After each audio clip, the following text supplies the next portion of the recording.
Imagine you walk into a restaurant and you are starving. I mean, famished. You've been starving for a few hours. Like really. Like it's dinner time and you haven't eaten since breakfast, right? And you come and the waiter comes and brings you to the table and says, "Well, we only have two options on the menu." You know? And both those options are things you're extremely allergic to. One could be lobster, the other could be shrimp, but that's all they have on the menu. And you ask them, "Well, what else you got?" And the waiter looks at you like you're the crazy one. That's actually American politics. Two doors, both of them broken, and they've convinced you those are the only doors that exist. They're not. There's other things on the menu that won't kill you.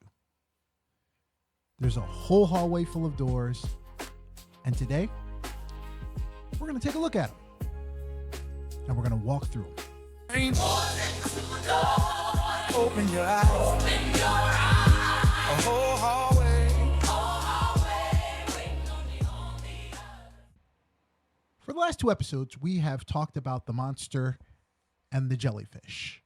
The GOP tearing things apart, the Democrats watching it happen and writing strongly worded letters. And today, the previous episode, we talked about the personality trap, how we worship charisma instead of demanding results. But I left something out. The biggest question. If both sides are failing us, why do we keep having to choose between them? And the answer is simple. The duopoly, the two-party system. It's not just a political structure. It is a business model. And business is booming and has been for about 150 years. You see, the Republicans and the Democrats don't agree on much, but there's one thing they'll shake hands on every single time: keeping everyone else out. They wrote the rules, they control the debates, they control the funding, they control ballot access, they built a system where two parties hold all the power, and then they tell you this is democracy. That's not democracy. That's a duopoly. That's Coke and Pepsi telling you those are your only options, and when there's a whole refrigerator full of drinks behind them, they seem to weigh a blocking you from getting them. And they've been running this game, like I said, for 150 years. Think about it. In most functioning democracies, keyword functioning, democracies around the world, there are multiple parties, 5, 6, coalition governments, people who actually have choices. But in America, in the United States, the so-called greatest democracy, the self-proclaimed greatest democracy on earth, you only get two. And both of them are bought and paid for by the same corporations, and we just accept it like it's normal, like it's the only way. Now, before I tell you about the other doors, I need you to understand why you've never seen them. Because they didn't accidentally disappear. They were locked up on purpose. Let's start with debates. The presidential debates are controlled by the Commission on Presidential Debates. Sounds really official, right? Sounds very governmental. It's not. It was created by the Republican and Democratic parties together. They set the rules for who gets on the stage, and surprise, surprise, the rules are designed to make sure no one else qualifies. You need 15% in national polls just to get on the debate stage. 15%. Before most Americans even know your name or even know your platform, you have to be famous in order to get up there. And that's not a fair system at all. That's a blockade. Then there's ballot access. Every state has different rules for getting on the ballot. And in some states, it's intentionally brutal for third-party candidates. You need thousands of signatures. You need to file months in advance. You need money you don't have because the donors are locked up by the two major parties. The red door and the blue door have an escalator. Everybody else has to climb a wall. And the media? Oh, don't get me started. When was the last time you saw a Green Party candidate get a CNN interview post-presidential election? or pre-presidential election, quite frankly. Oh, they'll have no problem having Jill Stein come on and play spoiler or talk spoiler post-election to grind her gears. But they never, ever have any of the Green Party or any other party member prior to the election. And that's for good reason. When was the last time the Working Family Party candidate got on the front page of the paper? The media covers two parties because the two parties fund the media. It's a closed loop. And we're on the outside looking in. So when someone tells you third parties can't win, understand that they were designed not to win. The system was built to keep them out. That's not a failure of the third parties. That's just simply the success of a duopoly. And as an aside, it is so interesting watching the Democrats and Republicans work so well together to get this done. You see how effective they can be when they really put their minds to it? They can really, really, really, really get things done. Unfortunately for the rest of us, it's about diminishing our choices and not really, really building on the promise of a democracy. Because that's what they are all about themselves. But here's the thing, despite all of that, despite the rigged debates, the ballot access walls, the media blackout, third parties exist. They're out here. They have platforms. And ironically, these are people who have ideas. What? Actually having ideas? Real ideas. And most Americans don't even know what they stand for because nobody will give them a microphone. So let me, for this moment, be their microphone. Let's start with the most popular one, or the one that's most known, the Green Party. The Green Party has been around for decades, and their platform isn't complicated. Universal health care, and I mean real universal health care, not that watered down version that Obama gave us. A Green New Deal, which means addressing the climate change while creating jobs, free public education through college, getting corporate money out of politics, cutting the military budget, and investing that money back into communities. Now, I know of a lot of Democratic voters who really want those things, yet most of them won't switch parties or won't vote Green or third party simply out of loyalty to a party that has done nothing for them except write strongly worded letters. Just think about that. You like these policies, and I know a lot of you do, but you don't support the ones who want to implement them. You support the ones who try to prevent them, the ones who are brought in pain. And so for one moment, you have to look at yourself and take responsibility for that. Because maybe it's time we step out of our comfort zones and maybe look towards someone else who can try to help us. But if you agree with some of that, that's fine. But at least it's a platform. At least it's a vision. Again, when's the last time any major party gave you a vision that actually helps America? I mean, look at Project 2025. It has done every single thing to destroy our democracy. Every single thing. To destroy our democracy, our economy, to hurt real people. That was the most well-known vision of either party over the course of the past 2 years. Because even though I voted for Kamala Harris, and I did vote for Kamala Harris, she didn't have much of a platform. And the platform she did have, she didn't explain it well enough to people who really wanted to know. And then for those who had things they really wanted, like, I don't know, getting our money out of Israel, she refused to acknowledge that. And so while everyone will sit here, and I've seen people online, and I voted for Kamala Harris because I didn't want another Trump presidency. But for all of you who said she told you so and all that stuff, that's not a flex, okay? Kamala didn't run a good campaign.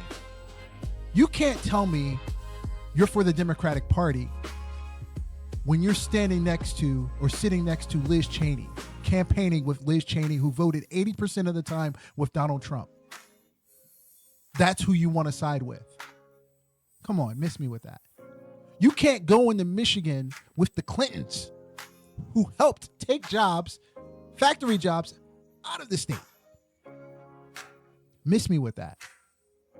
That is one of the biggest problems with the Democratic Party. They misread the room. They don't know how to campaign effectively. And the only reason they have won an election is because the other party has been objectively horrible. Maybe, just maybe, fight for the people instead of your inner circle, Democrats. Maybe go beyond your echo chamber like we tell the maggots to do and listen to the people.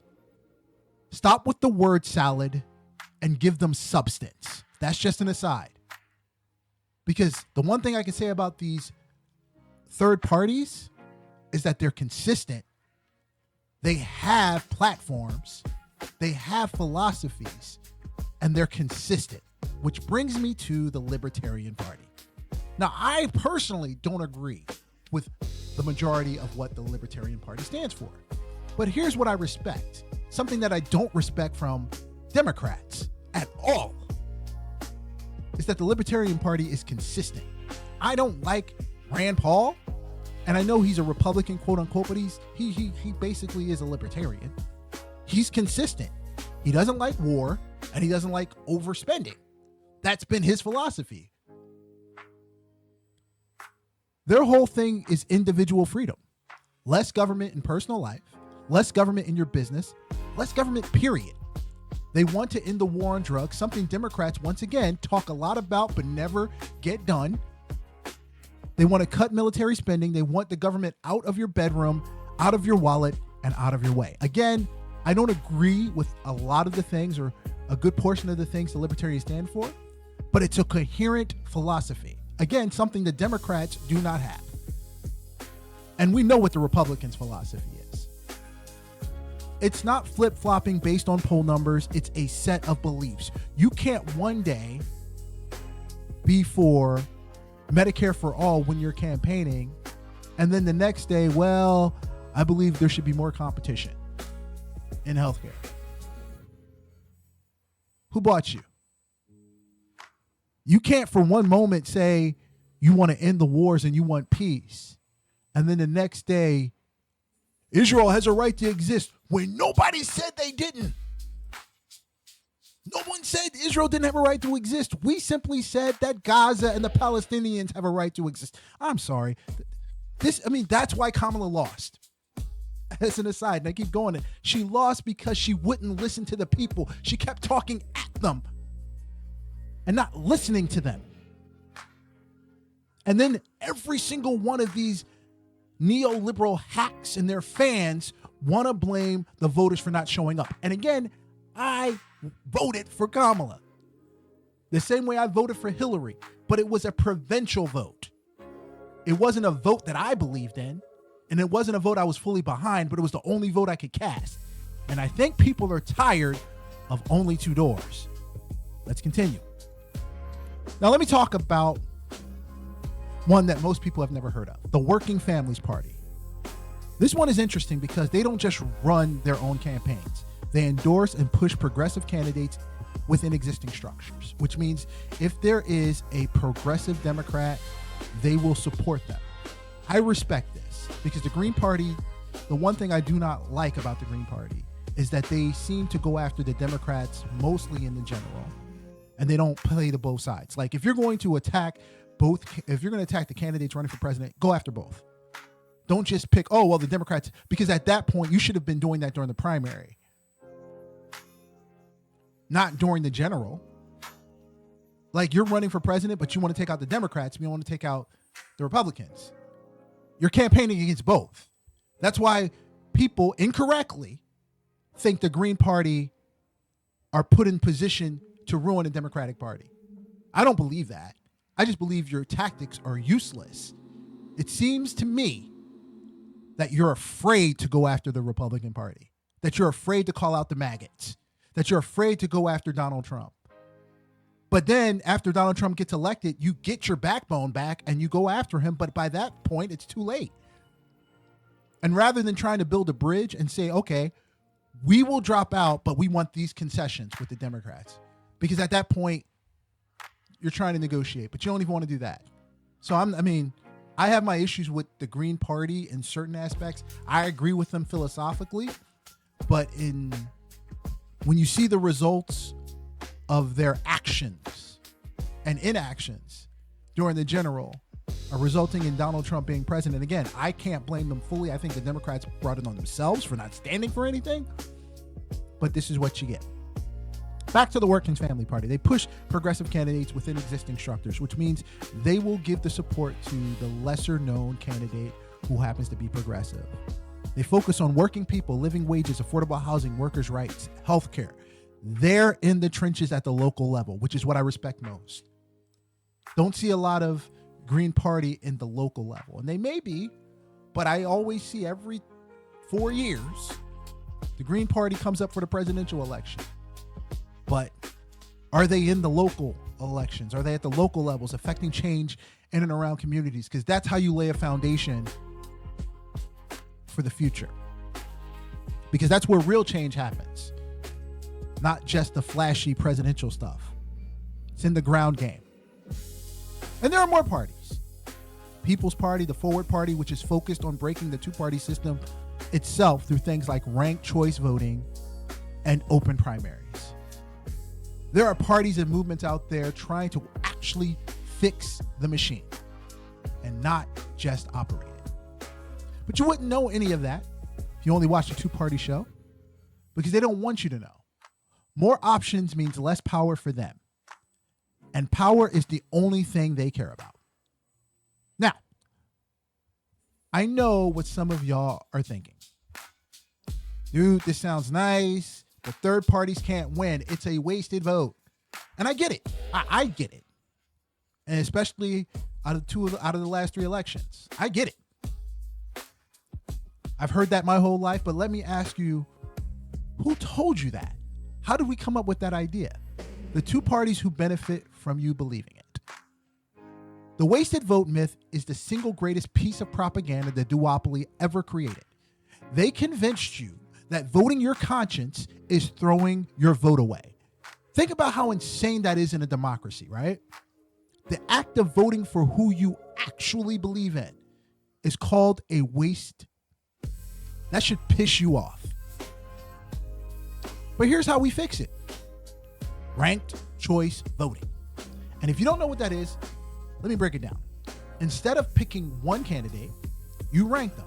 First choice, second choice, third choice. If nobody gets a majority, the last place candidate gets eliminated and their voters' second choices get counted as their number one voices. And it keeps going until someone has a real majority. Why does this matter? Because it kills the spoiler argument. You can vote Green first, Democrat second, and your vote still counts. You can vote Libertarian first, Republican second, and your vote still counts. You never have to vote out of fear again. Your vote, your values first. And this isn't some fantasy. It's already happening. Alaska uses it. Maine uses it. New York uses it. In local elections, it works.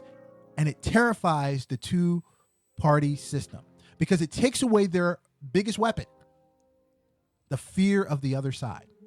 Open primaries, ranked choice voting, multi-party debates, public campaign financing. These aren't radical ideas. These are the bare minimum for a functioning democracy. Every other developed nation figured this out years ago. And we're the ones stuck in the mud choosing between two broken doors. But I got to keep it real with you, like with myself, because the system is rigged. Yes. But we also play a role in this. We as the voters play a role in this. And every time we say a third party vote is a wasted vote, we're doing their job for them. Every time we shame someone for voting outside the two-party system, we're being the prison guards for a system that got us all locked up. Every time we say I'm voting for the lesser of two evils, we're admitting the system is broken and then choose to keep it running. We have to stop being afraid. I know that's easier said than done. I know the stakes are high. I know people say, but if you don't vote Democrat, the Republicans wins. And I hear that. But think about it long term. If every election is about fear, if every vote is about stopping the worst instead of building the best, we never move forward. We just run in place forever. And that's exactly what they want. At some point, we have to be brave enough to vote for what we actually want, not what we're told to settle for. At some point, we have to open the other doors. So here's my challenge to you. Before the next election, local, state, federal, whatever, do something different. Research a third party, just one. Read their platform, look at their candidates, see if their values match yours. You might actually be surprised because the Green Party has ideas. The Libertarians have ideas. The Working Family Party has ideas. The Forward Party has ideas about fixing the system itself. And none of them are getting a fair shot because we've been trained to think there are only two doors. There aren't two doors. There never were. There are dozens. We just stopped looking. We just stopped trying. We got comfortable in the trap and then complain about the trap. The duopoly has to die. Not with violence, not with chaos, but with votes, with awareness, with courage. And here's the thing. If we start voting and getting some of these third parties in, that will actually make the other parties work harder for our votes. The Democratic Party does not work hard for your vote. They do not, especially in the primary. They pick and choose who they want. And they're already doing that right now, putting Gavin Newsom, putting Kamala Harris at the top, saying, oh, these are the two people who are getting the most votes. No. When you start seeing them doing that, they're trying to put in your mind who they want you to pick already. They did it in 2016 with Hillary, right?